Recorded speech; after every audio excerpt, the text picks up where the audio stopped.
Let's go ahead and get started. Thank you everyone for joining today with Business Connect's webinar for the wash cycle. So we're excited to bring an important conversation today about, let me change our slide here. Innovations in menstrual health, a path to ending period poverty. So we've got some great experts in the field today coming together to share what's happening right now in the menstrual health space and bring in their insights. We're looking forward to a panelist conversation where we'll be kind of popcorning some questions around to the four of them and then opening it up for audience questions. So save your questions, submit them in the Q&A as we go. To start, I'd love to introduce myself and Business Connect. So I am the Chief Marketing Officer of Business Connect. We are a social enterprise that works to provide wash solutions around the world through a sustainable business model. So looking at how we can bring the power of business and supply chain to make that positive impact in communities and improve health around the world.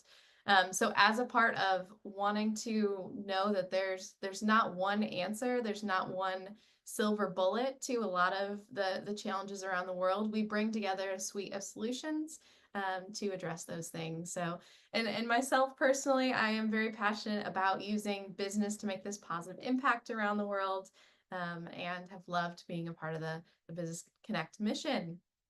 So to pass it off to our panelists, Trine, would you introduce yourself? Thank you so much, Michelle. My name is Trine Angelinesi. I'm the co-founder and managing director of a small entrepreneurial company headquartered in Denmark with a setup in India where most of our products are innovated and produced. The picture shows one of our flagship products. It's Safe Pad, an antimicrobially treated sanitary pad. Thank you. All right, Diana. Sure. Thank you so much. And thank you everyone for being here. I'm Diana Nelson. I am the Global Advocacy Director for Days for Girls International. And we work to remove the barriers around menstrual poverty. And we do that by providing access to reusable products, both reusable washable pads and cups, as well as education and working on advocacy to ensure there's policies and programming that really support efforts for menstrual health for the long haul. And I'm based in Washington, D.C. All right, Martha. Yeah, thank you so much, and a pleasure to join this panel today. My name is Marta Gabayo. I'm a WASH and Public Health Director at ID Ethiopia. So I'm leading the WASH program in Ethiopia, including menstrual health and hygiene. So nice to meet you. Great, thanks, Martha. Michelle. Hello, Michelle Tinkwilling. I'm the CEO of AfriPads. I've been with AfriPads the last 3 years. We're based in Kampala, Uganda, since the beginning, since 2010. We also manufacture reusable sanitary pads and underwear and distribute quite a lot of dignity kits as part of the NGO sector, so with soap and other items. And we are primarily based in Uganda, but we have a small office or a few people in Kenya, Zimbabwe, and now Zambia, and looking to further expand that. Thanks for having me. Well, thank you, each of you, for taking some time to be a part of this webinar and just share your ideas from your perspectives.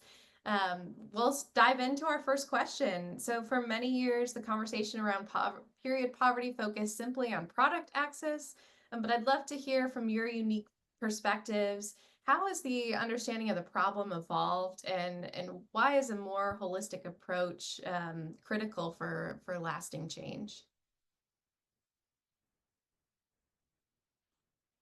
Do we want to start with Diana? Do you want to start with this question? Sure, I'd be happy to. I think it's such an important question to understand where we've been and where we're going. I think in the very beginning in the menstrual health field, when they saw this need, I think the immediate response was, well, of course, how can people manage their menstruation if they don't have access to products? So that became the number one focus. We can fix this by getting product to people, which makes sense, right? How do you do that? But then over the years, I think we've come to realize there's so much more than just a product, because we've seen through research, you can have a product, but you may not have access to a wash facility where you can have privacy and running water and manage it with dignity. And then we also learned there's also education. You can have the wash facility, you can have access to product, but if you don't have the correct information, then you can still have those harmful traditions that can really hurt and hold women back, but also have the stigmas that are there that just do not, that create barriers for women and girls. And so we've just kind of evolved. And I think with research, we've come to see that there's so much more that we could do. Another thing I would say is when it first came out, we really had it as a standalone, like it is menstrual health, and we've done a better job with research and seeing that it really is integrated into everything. It really intersects with every single thing, every education and economic development and everything. If you want to have a successful country, we really need to look at menstrual health. I would add one thing that really helped too was in 2021, some of the experts in the field came together and gave a really holistic definition of what is menstrual health, recognizing it also is access to wash facilities. Pain management is something that often gets left off the radar, and really looking at how do we define what it is so that we can ensure that women and girls and those who menstruate can have the ability to participate in all spheres of life, whatever they want. But I'll stop there because I know another person wants to answer a little bit more, and so I'll turn it over to someone else to continue.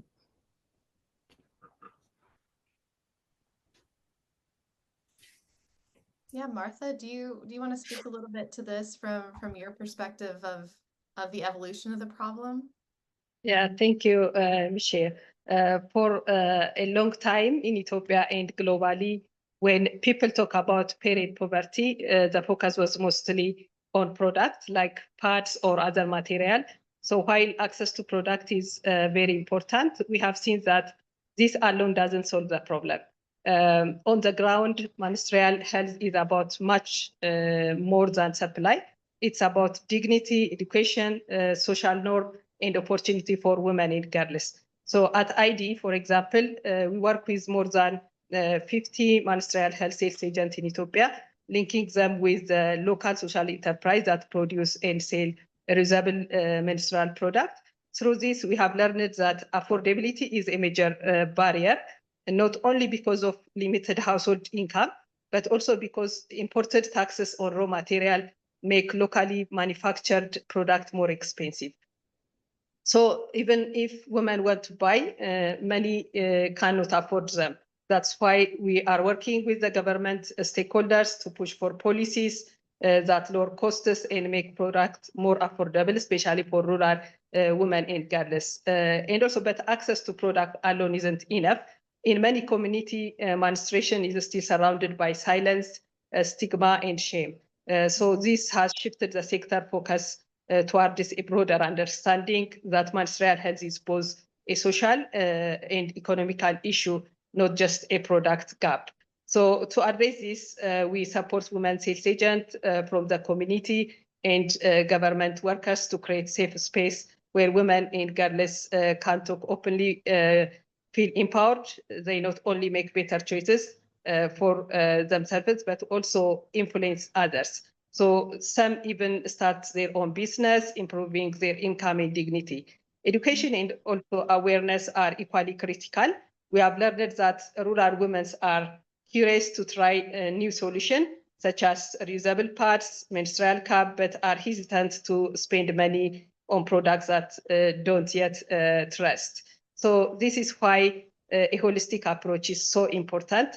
Menstrual health cannot be solved by handing out pad alone. It requires an ecosystem, education to break taboos, enterprise to create jobs, and also supply product supportive policies to reduce costs as well. So above all, respect for dignity and choices of women and girls are also important. Thank you so much. Well, thanks, Martha. And I think that's a really good point you make about connecting with the community and understanding the different taboos, but also just the different, ability to take on new innovations and adjusting your approach that way. I'd love to kind of take that and move into our next question. of around this innovation driven by community. So can someone share an example of how listening to community feedback directly shaped a key aspect of your work, whether it was product design, distribution model, or education programs? Yeah, Michelle, I'd love to jump in on that one and just share two quick examples. One is I mentioned earlier, Days for Girls, we do a reusable, washable pad. And I can tell you we're on our 30th iteration, and that has come because we've listened to the people in the communities. When we first started and our founder saw this need, she immediately made a white sanitary pad out of, she sent it over, and when she went back to check on how was the community using it, no one was using it. And as she dug in and said, why are you not using this? And they said, well, we really don't want to hang it outside and announce to everyone that we're on our period. It's very embarrassing, and there's so much stigma and shame. And she realized, I would never hang something white outside that looks like a pad on a clothesline either. And so then we tried different methods, and we would go back and they'd say it's too thick. Like, we live in a humid area. This is way too thick. So then we came up with a liner. And so I can say our product has come because of the feedback of those that we've served, listening to them. What is working in your community? It's so important that we do that and not make assumptions that a one size fits all. And I think that's true. That's why we're seeing lots of innovation, right, in products, and we're encouraging lots of menstrual health products to be innovated, whether it's externally worn or internally worn, because we know that there's not a one size fits all. And so that's one area where we really, it directly impacts our product. And in fact, we can't say Days for Girls has done it. It's all the women and girls that have given us their feedback. The second one is more recent, as we've been dealing with advocacy and trying to raise awareness and about menstrual health and really expand that vision of it's just not girls at school that have problems. We know there's women at work. And so as we were talking to private sector and businesses, finding out what are you doing to address menstruation in the workplace, they're like, well, we really haven't. And in fact, a survey was done that said, why would we address it at work? Is there a need for it? But yet we were talking to women saying, this is a huge need for us at work. And so that led to the creation of a global initiative called the Period Positive Workplace, where we really encourage businesses to address the needs of their workers. And just the first step is provide access to products. And as we've just been commenting, Martha was saying, we know it's more than products, but we know if we can start there, that can bring to other changes. So I just wanted to share one thing. So as we then again went to private sector, is this something that would work? Once they had accurate information, they're like, oh, how are we not doing this? In fact, I remember talking to a development partner who was doing menstrual health at refugee camps and to a lot of internally displaced persons. And I said, what is happening in your own business? Like, are you addressing the needs of your own employees? And the country director said, I have never once thought about what is happening in mine. Do I have a wash facility? Do they have access? And so he changed, and they had he brought a staff together, and they're like, yes, this would be so helpful, because many of us have like surprise periods and we have to leave work. And so one thing I'd like to share is, as we've done this, it's 3 years, we've gotten feedback and done research. And what we found is the businesses that are doing this, 76% said they've now had new conversations about menstruation at work. So that's changing that stigma. 82% said that it's helped normalize it at work. And again, this has all come from listening to the communities. Like, where is there a gap? How could we help you fill it? And so I think that can go into your product, that can go into how are you getting your product to door to door, like what are the barriers. So I think as we look at innovation, we really can't make assumptions. We really have to find out what are the needs and then incorporate that into our programming. That's great. Thanks, Diana.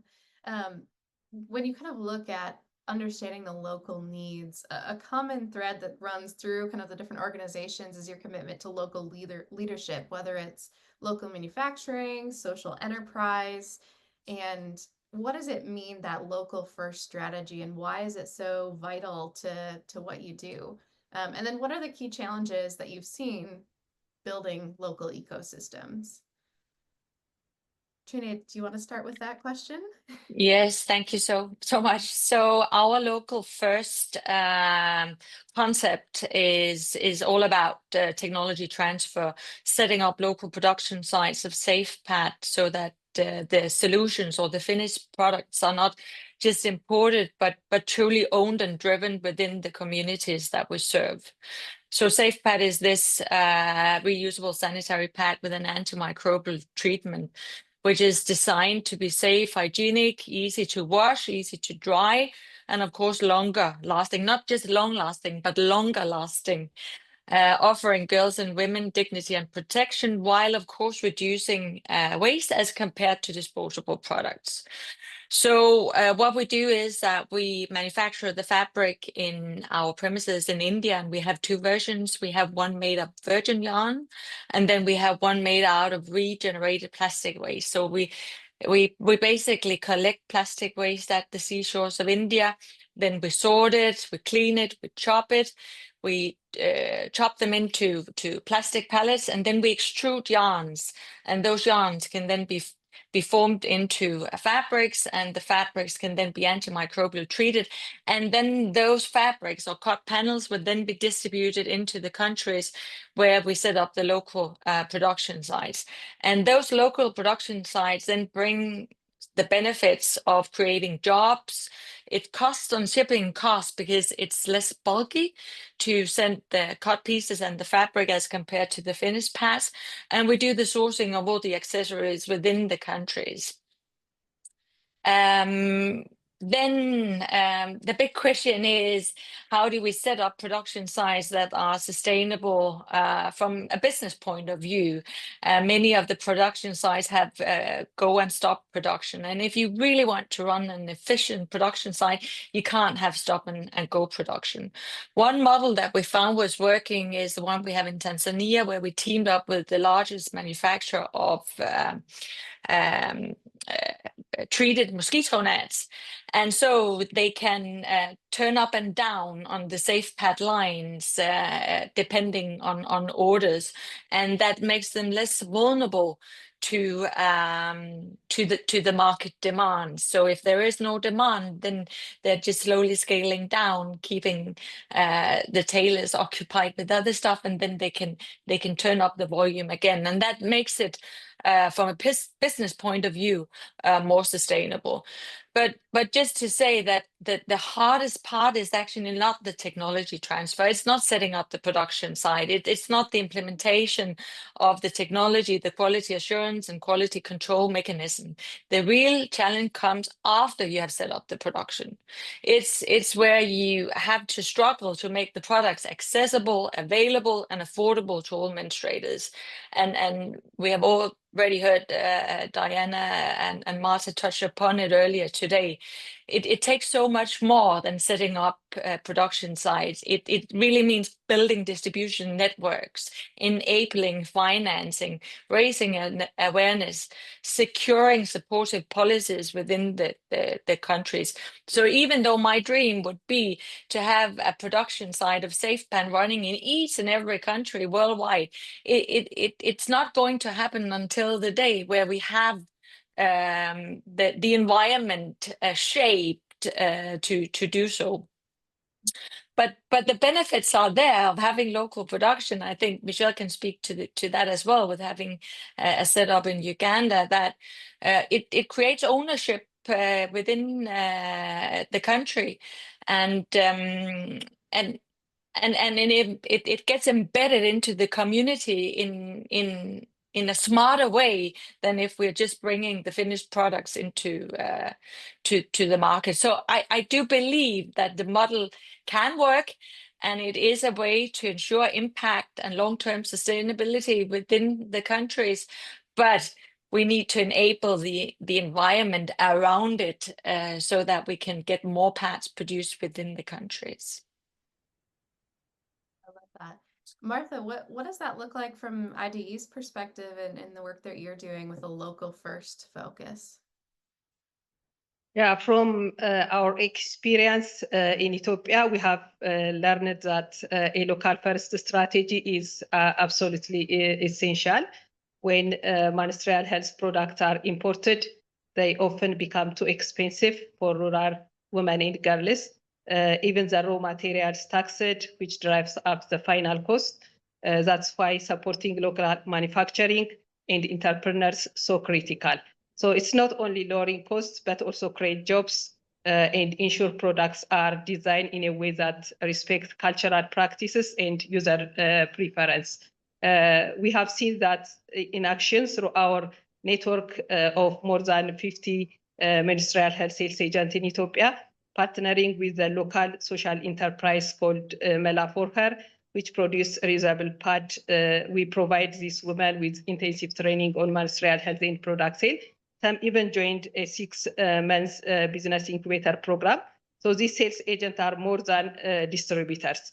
They are trusted community members. So because of their relationship, they can speak openly about menstruation, challenge taboos, and share honest information that helps women make informed decisions. And this kind of trust cannot be imported. It has to be built locally.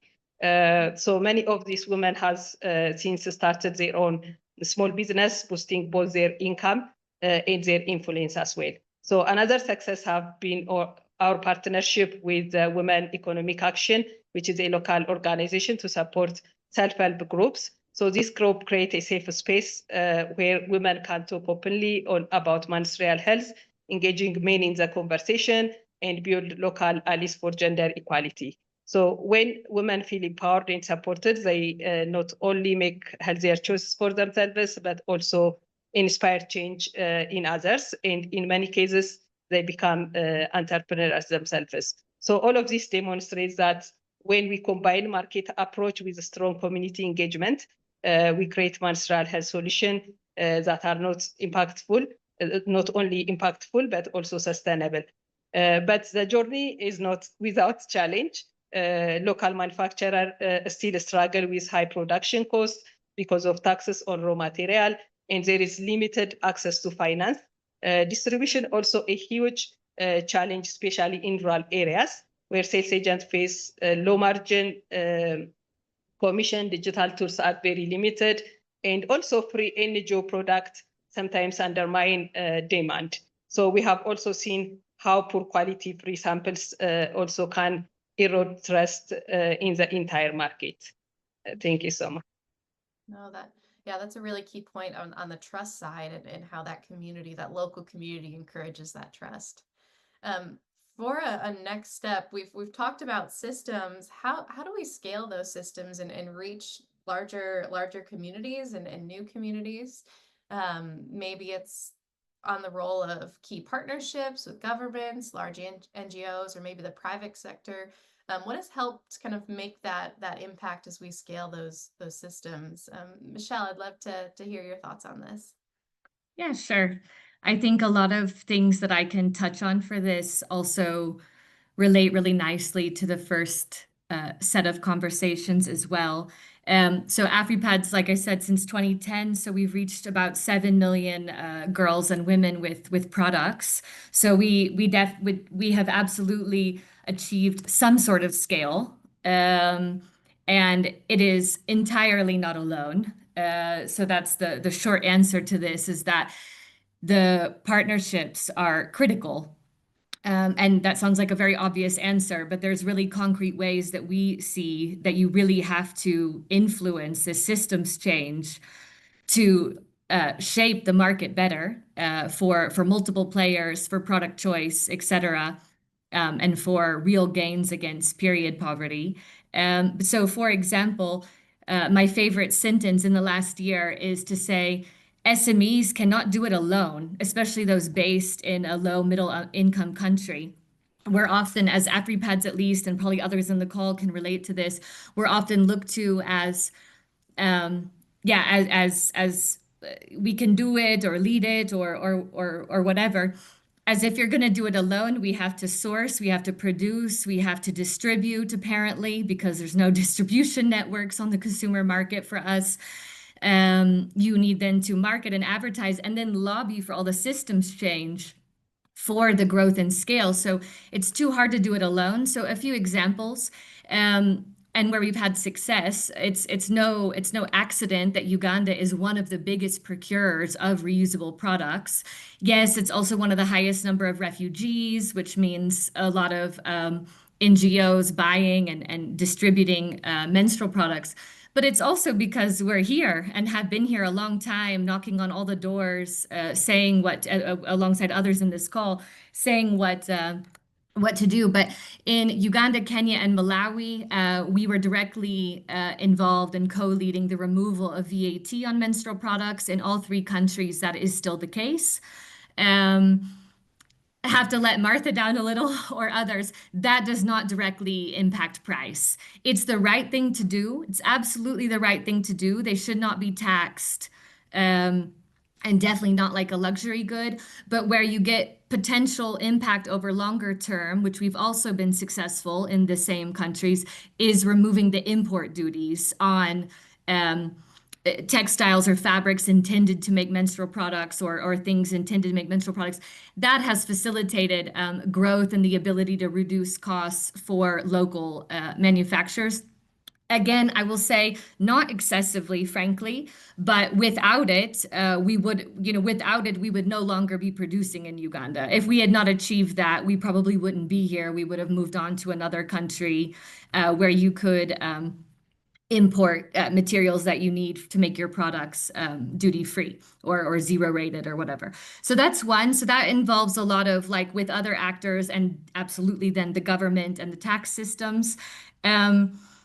On top of that, of course, years ago, maybe menstrual products were being handed out, but then not reusable ones. That was also an entire systems change or lobby about that it's cost effective for the NGO customers and for the women themselves, for people in more transient situations that wouldn't know where then to get that next month of the disposable products plus waste is quite a waste management is quite an issue. So all of those talking points is because of people in this call that now you see reusable pads being asked for by so many organizations. Um, Sorry, I'm already way over talking, but I ended up with so many notes based on what other people said. Maybe a few more. It is really the market-based approach or the market-based system to echo Trina. This is a challenge. I mean, this talk about scale. One aspect of improving on that is absolutely to do with some of that VAT and import duties removal.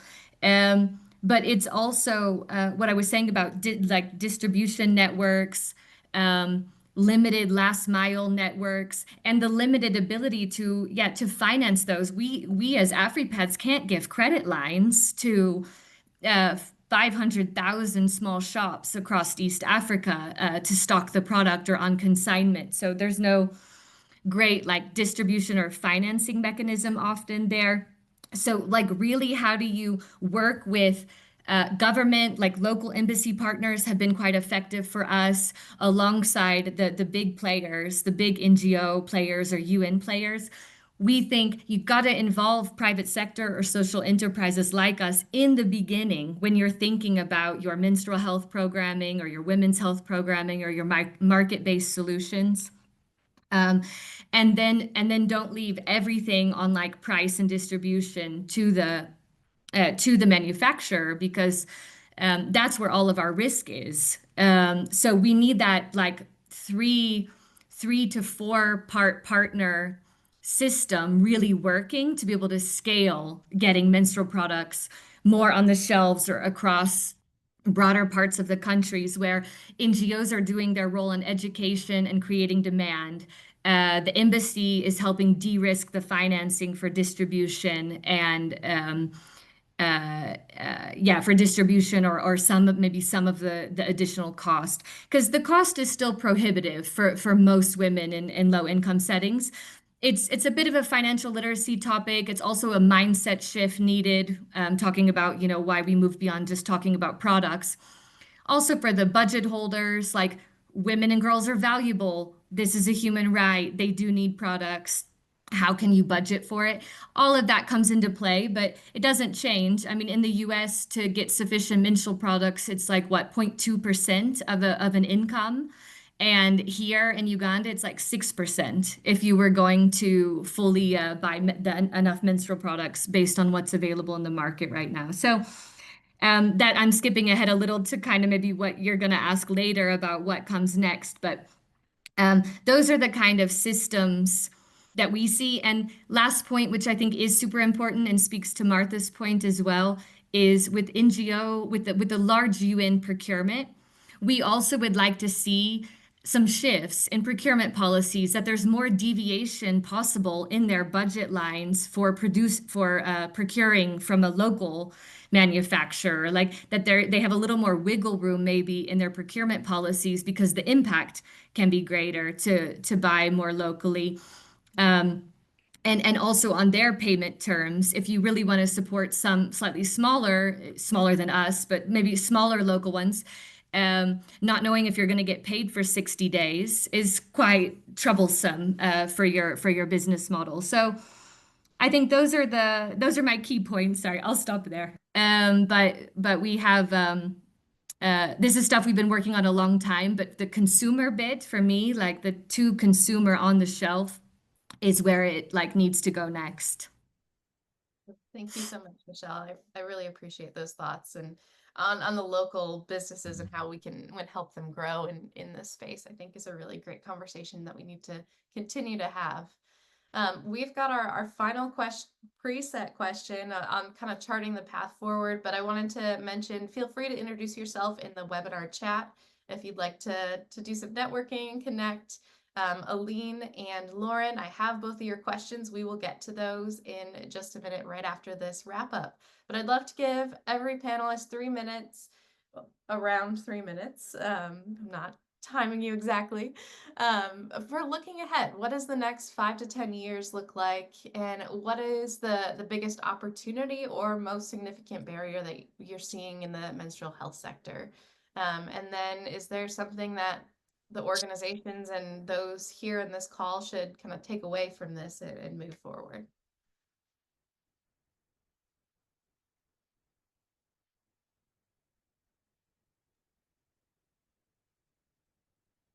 I can start since I kind of already answered mine. Is that okay? Mine is simply to repeat that what I would love to see is just more product choice on the shelves in LMIC countries. So not only the top 3, 4 brands, 2 of which are from major manufacturers globally of disposable products, but and in Kenya, for example, you start to really see a shift, but only in certain types of points of sale. I see the occasional tampon, menstrual cup, whatever. So for me, I think that is where it should go. Are governments here in at least East Africa really going to use tax money to always give products for free? No. I mean, that only barely works in Europe. So that's not going to work here. Sorry, it can work, but like who's funding that? So I would like to see more, like I say, the focus on the market-based solution with some of those examples I was giving, where how could the product be subsidized to increase product choice and availability, make it less prohibitive to buy, while without it perhaps being always free everywhere. I mean, that would be great, but I'm slightly more doubtful about how that works in reality, at least where we're mostly working here in East Africa. If it's okay, I want to build on exactly. I couldn't agree more with what Michelle just said. And I would say, to me, the biggest barrier we're facing, especially with the change of funding this year globally, is funding. It was already very hard to get funding to go towards menstrual health because there's so many needs. And now I think with these shifts with USAID going and the ripple effect that's had on so many other development partners losing funding, I think now it's even harder to really get funding. So I think that's a barrier that we're really facing. But I think an opportunity is two I see. One, it goes exactly with what Michelle said, is how do we really ramp up a market-based approach? We recognizing that there will always be those at the last mile who we will have to give free product to, but there's some just slightly above that can't afford to pay.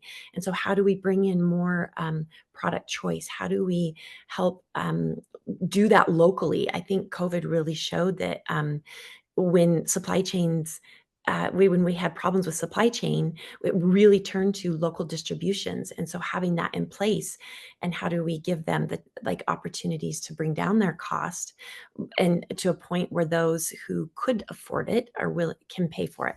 So I think one thing that's exciting to see is the ISO TC 338, which is a global standard that's being made right now on menstrual products, so that can help with import export. One of the barriers that we find as manufacturers is there's different standards, and being tested by each country, they're not always consistent, and that's costing a lot to the manufacturer, which then those fees trickle down to the consumer, which then that increases the prices. So I think we have a lot of opportunity there. And one last point, I think, to really look at what health systems or things are already there that we can fold menstrual health into. So we don't recreate a new program. We look at where are there opportunities to fold it into to enhance a program that's already existing. But I'll stop there.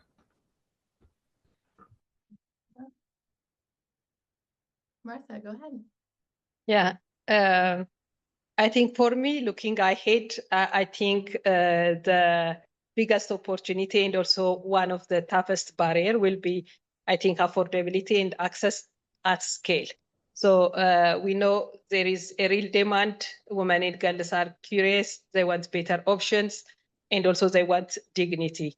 But if products remain too expensive, or if they don't reach rural communities, then progress will stuck. So that's why reducing costs through supportive policies, strengthens local manufacturing, and unlocking innovative financing will be so critical over the next decades. But at the same time, we cannot ignore the stigma. Even the best products won't be used if taboos remain unchanged. So the opportunity here is to continue building trust through local champions. And also, like as a closing thought, if I could ask organizations in the room to really focus their energy, I think it would be building a strong local system. Yeah, thank you. I don't think I can come up with any new things. I think most have been touched upon, but let me just try to capture a little bit of it. So I think we have everything at hand. We have the power, the resources, the products, and the solutions, and the problem remains making those solutions accessible and affordable to the menstruators. And even the most innovative products cannot create real impact if they're not made available to the menstruators.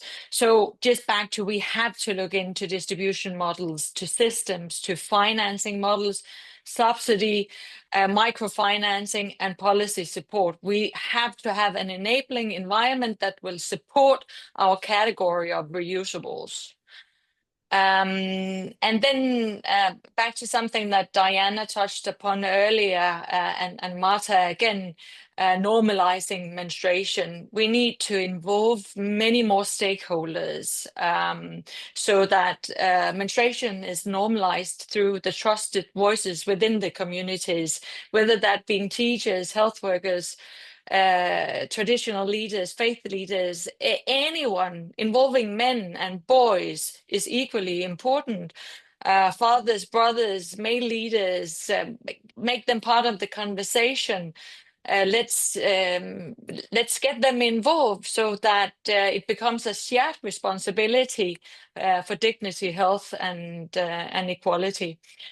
So that menstruation is not no longer framed as a taboo, but a matter of dignity, education, and opportunity.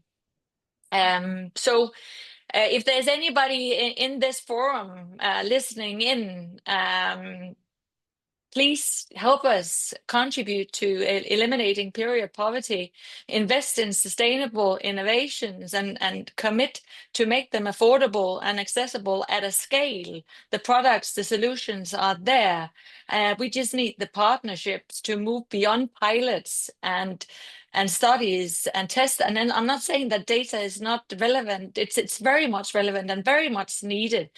But we need long-term system change so that in 10 years' time, menstruation is something normal that we can speak about and with dignity and pride, and so it does not become competing goals, but more a standard practice that is embedded into any health program anywhere in the world. Thanks everyone for your insight. I love this conversation so far and multiple different topics that have been brought up. We'll transition over to the Q&A, and also the chat should be open now. Make sure that you're sending it to everyone if you'd like to introduce yourself. And then we've got 2 questions right now in the chat. Aline, would you like to speak your question, or I can just read it off as well? I'll go ahead and read Aline's question. Thank you so much for your insights and sharing. I'd like to ask about how you address reusable products in communities that don't have reliable water supply.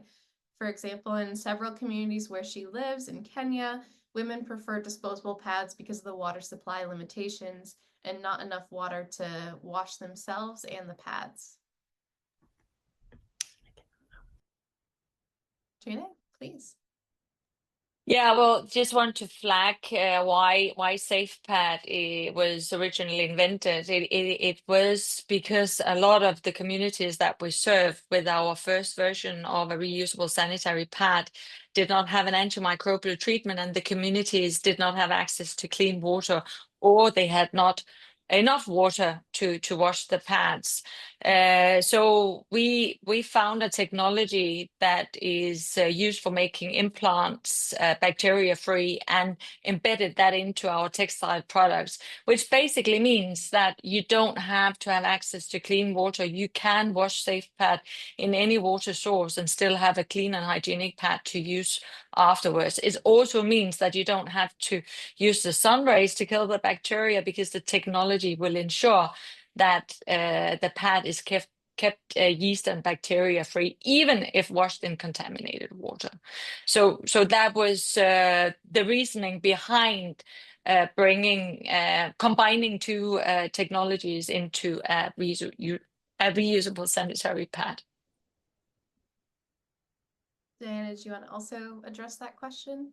Yeah, I would address it as since we do reusable pads without chemicals. One of the things that we have found is this is why product choice is very important, because maybe there are circumstances where it really is not feasible or possible. But what we have found in our experience of giving almost 4 million, or having 4 million distributed, is if they have enough water to wash their clothes, they have enough water to also wash and reuse. They're reusable. And so if there's truly not enough water how they're laundering or cleaning their clothes, then they should consider another option. But that's been a really good marker for us. And in really areas where water is scarce, they've still been able to use that. So that's one thing that we share. But it is, I do want to acknowledge it may not be possible in all cases, which then, like what Trini has invented, like a great thing as another option.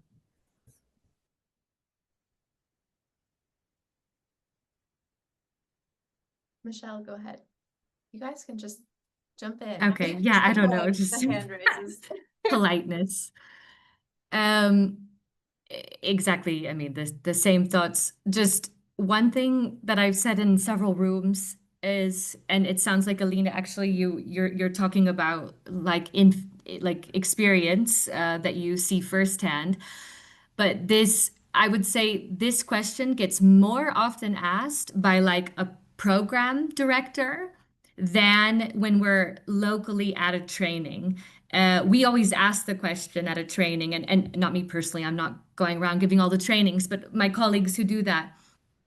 We've talked about this several times, and when they ask, it seems to be it's not often that big of a concern for people because there is some for bathing yourself or for washing clothes. So it's only to reiterate when we know for sure it was an area or a region where that is absolutely a major issue.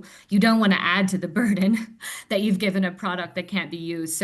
So fair enough, but I have heard it more from like programs people and instead of from local user experience. And after, as Trina said, endless pilot studies, it has not come up all that often. So maybe it's surprising in use how little water it really takes, or yeah, the other solutions. Thank you. We'll move on to Elise's question. Elise, I'll unmute you if you'd like to ask in person. Otherwise, I can share what you're asking as well. Yeah, sure. Thanks, Michelle. Elise Mann with IDE. I am really curious to hear from each of our panelists, like what is your partnership ask that each of you have for each other and for the group here? We've talked about the radically changed landscape from the past year and how much more challenging that has made funding. And so I think, collaboration and partnership is really the only way forward, as has often been the case. So what are your asks for everybody in this room? Thanks, Michelle. Thanks, Lise.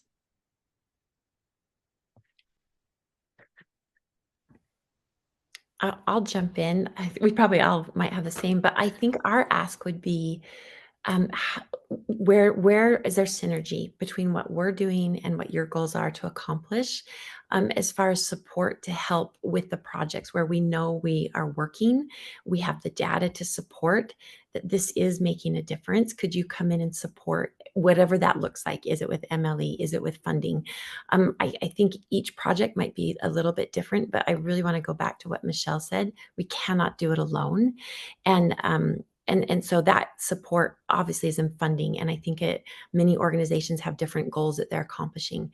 But I think we could all speak to, we have several projects, whether that's working on supply chain, whether that's working on education, that last mile reach.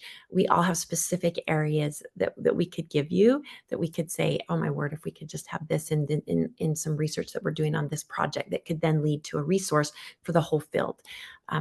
Sorry, that's probably super general, but maybe someone else has a better answer. But that's my first thought is it really depends on where your goals are, what you're trying to accomplish, that I'm sure could align with all of what we're doing.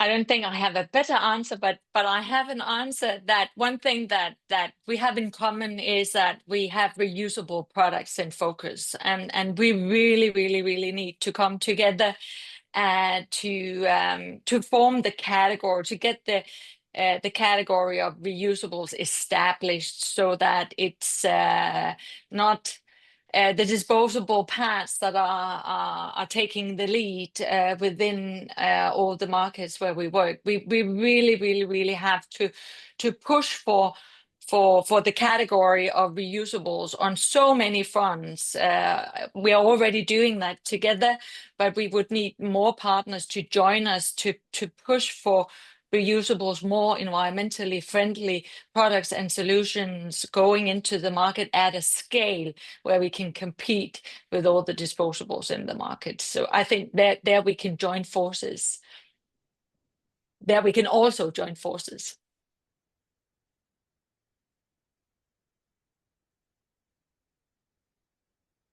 Michelle or Martha, is there any way that we can partner with you to continue to move this forward? Go ahead, Martha. I'll go after you. Okay. For IDEs, we are actually creating inclusive market system for menstrual health in hygiene. So we want to partner with social enterprises who are producing like different products from the field, like from the sales agent we are working with, like diversification of product is really key for them because one doesn't fit for all. So we need such kind of like products available for the communities. So we are asking, like, partnering with social enterprise, private sector, to really having affordable product for the community based on their interest. So that's the big ask. Yeah, thank you. Yeah, I can answer mine with a story. As an example, a few years back, there was a like $1 million project in a specific region talking about doing a market-based menstrual health solution. And for 2 years, there was education. And at every single thing, everyone coming said, okay, and then where? Like, where do you get that product? It is just such a missed opportunity. And I hope that it would get learned, but I see it over and over and over again. So my ask is to simply ask yourself, if you're in the position for creating a program or a funding or a financing, that you say, yeah, how do we do the education is critical, the awareness and everything, but how do you make sure you have set it up so that you're doing that at the same time to point people to products that are available, and as much as you can do that they're also affordable, depending like on the situation. So I think for me, that's definitely one thing, and I doubt there's any like well, there's probably not maybe major global policy people here, but at least for AfriPads to have a real trading bloc, like the East African community that had like a real trade agreement across all the countries for menstrual products would be super helpful. Because what's local? Yeah, we're manufacturing in one country, but we're next door to all the others. And while some have good relationships, they don't all, and um, that also remains a barrier. But that's a much different different ask. All right, thank you, everyone. Darren or Doreen, I'm going to try to turn, looks like you have multiple accounts here. I'm going to try to answer your question or read it, and then feel free to add things if I've missed anything. But Doreen mentioned partnerships between governments and NGOs and businesses help ensure products are accessible, and then making menstrual products affordable and sustainable as possible by producing reusable pads locally, eco-friendly materials, and reducing costs through bulk purchasing or subsidies. What are the main barriers to girls and women adopting reusable pads, and how can advocates help overcome them?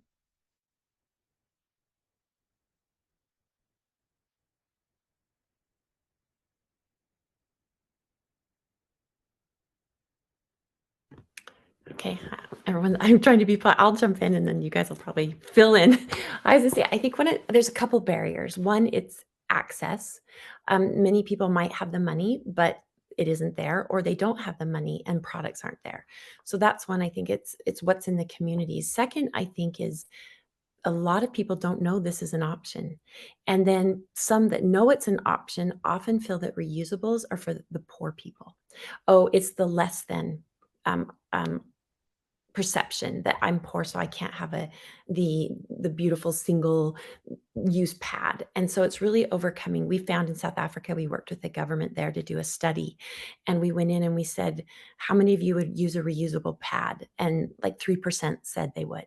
And then we gave them accurate information about what it was, showed them how to care for it. They used it 3 months, and we went back, and 58% or 55% said now they would use it. And what was interesting is, I think in the LMIC context, we have to remember that what they know is all that they know. And if they've seen their auntie or their mother using rags, that's what they consider a reusable product. So in the study, they kept saying, oh, they're so modern. And so I think we have to change the conversation for them to see these are really patented, beautiful products. And so I think that's two of them, is how do we get the access to them, and then the changing the perception. And even government leaders, those in powers of position and in programming, they also think, oh, no one's going to want these. And so I think we don't know what people don't want until they know what their options are. So it really does go back to product choice, and then working on those supply chains, helping get things to those communities, reducing prices. Diana. Anyone else like to speak to some of the main barriers in adopting reusable pads? Just want to echo what Diana already said, but by saying that we really want or we need to form a category of reusables of a high standard. There are still a lot of products floating into the market that none of us would want to use. So we really need standards, we need specifications, and once they have been done, we need them implemented within the countries so that we have a certain a level of reusable products so that we can start forming that category and push that category forward. So there's still a bit of way to go on that front, but I think we can do it together. Great. All right. I think that is all of our questions in the Q&A. If there's any additional questions too that come out, feel free to reach out to our panelists or reach out to Business Connect, and we can be the connector into the panelists and their expertise as well. So appreciate all of you attending today, and for all of our panelists, thank you for all of your work over the years and sharing these insights with us. Excited to see how this conversation just continues to propel the work that we're doing around the world. So thank you everyone for joining, and I hope you have a good rest of your day.